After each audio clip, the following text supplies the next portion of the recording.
I'm with Kip Jones, and Kip's going to share his faith story with us, a little bit of his journey from early on all the way up to where he's at today. So give us a little background on yourself right now, just who you are as a person. Okay, well, I'm Kip Jones. I'm a dad. I'm a worship leader. I'm a engineer by day and a musician at night or in the middle of the afternoon sometimes. So, Where do you play it?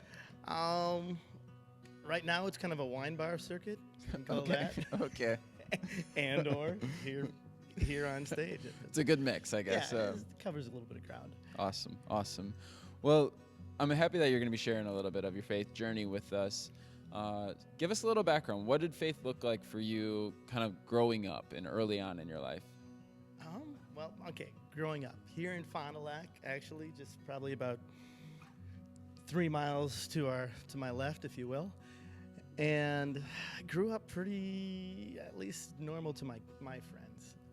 I was the youngest of 4, so the parents were kind of done with church, really. I had to go through the schooling, get through catechism, but then after that, we were lucky to catch Christmas. Growing up, I think I did what most everybody does. You kind of, you step away, you tend to look at it like, that's what your parents did, or that's what they made you do, so you got your way through it, but it wasn't something that was really connecting. But in hindsight, I can always say that I was always kind of looking for something. I was never afraid of it. You'd have friends that were in the church group, and I would go and see what it's about. And it was usually guised as, oh, you play music, you should check out this guy and that. So it was always interesting to see how it seemed like I was always being reached for a little bit.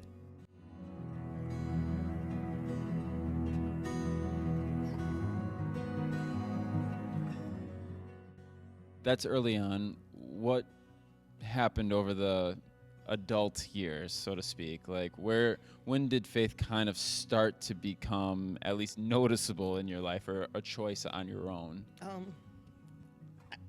There was just always people kind of around, and one of the biggest actually,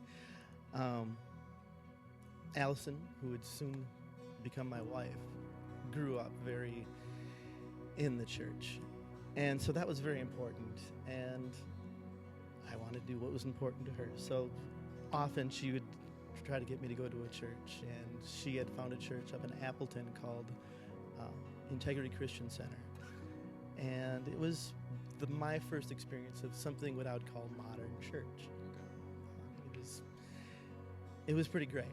I mean, they had an amazing worship team, which I have said to so many people that it was a worship team that saved me. And these guys were, just off the charts talented musicians and had such a heart for the music, and they weren't phoning it in. They were really like laying it out there, and it was great stuff. And thankfully they invited me in, Yeah. and it was through their kind of authenticity. Is that the right word? That would be the right word. That I kind of broke through a little bit. That it seems like this could be part of my life.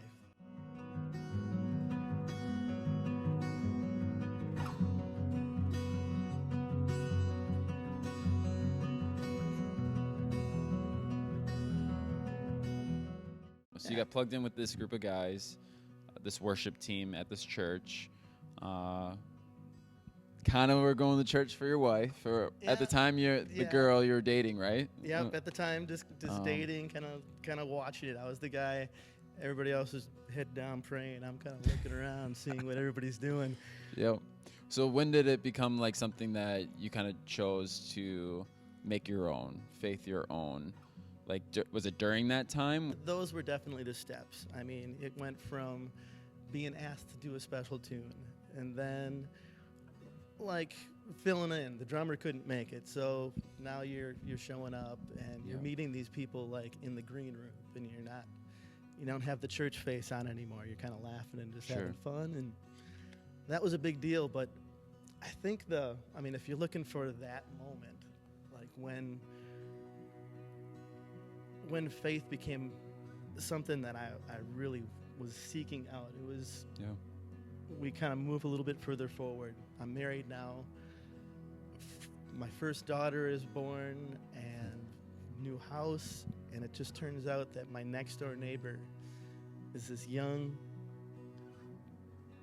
just amazing Christian.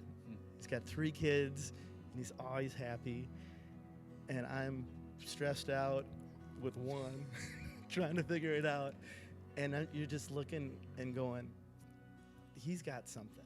Yeah. I want to know what that is. Yeah. So they kind of pulled us into like small groups, and church became something something more than just driving up to Appleton and going to a great service.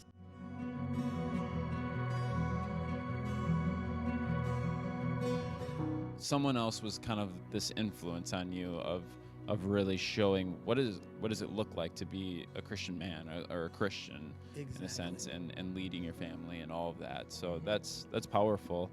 It seems almost like this theme of constant of people kind of trying to pull you in, whether it's youth group, whether it's a band in Appleton, or whether it's your neighbor. It's really powerful to see that. It's almost like God's planted people in your life to bring you on this journey. So often, for me, it just always felt like there were always people where I needed them, and kind of just nudging me and showing me what life could be like.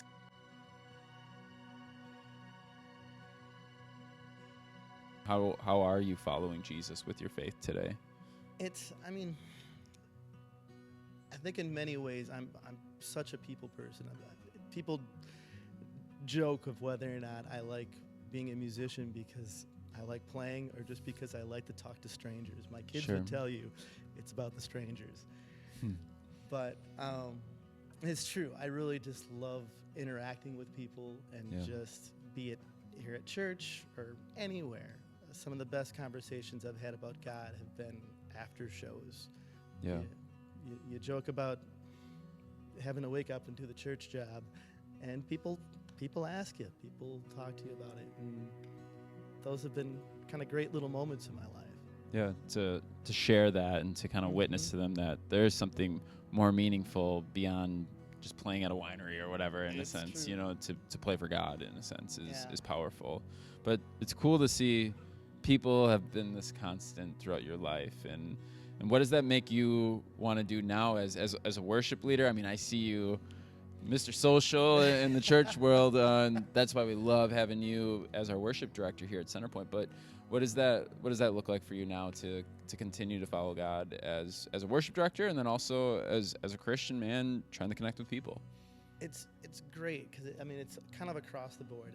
I have just the fantastic chance to my son's playing drums for me, kind of back there. It's awesome, and then just interacting with other musicians and trying to make a good team and try to make a worshipful moment out of something. It's more than just putting the notes down and making sure everybody's on the same track. It's trying to find that place where we can take the congregation and lift them less about the music and more about just worshiping God. So That's awesome. Well, thanks for sharing kind of your heart and your story and the journey to where you're at today. We're happy to have you here. glad to be here. Yeah.